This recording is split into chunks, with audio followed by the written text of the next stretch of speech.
টিপলিংকের wifi adapter বা অনেকে wifi dongle নামে চেনেন। এটা 150 Mbps এর ন্যানো ইউএসবি অ্যাডাপ্টার।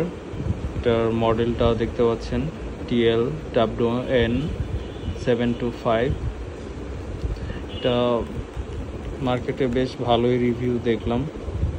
তো এটা ডেস্কটপ বা ল্যাপটপের সাথে ইউজ করা যায়। ল্যাপটপের যদি কারোর ওয়াইফাই ডিভাইসটা নষ্ট হয়ে যায় তাহলে এই ওয়াইফাই ডঙ্গল ইউজ করতে পারেন।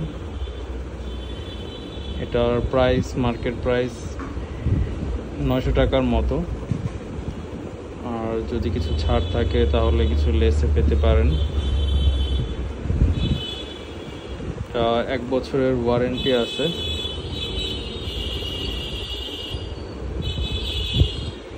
তো এটা আনবক্সিং করব এখন, দেখা যাক।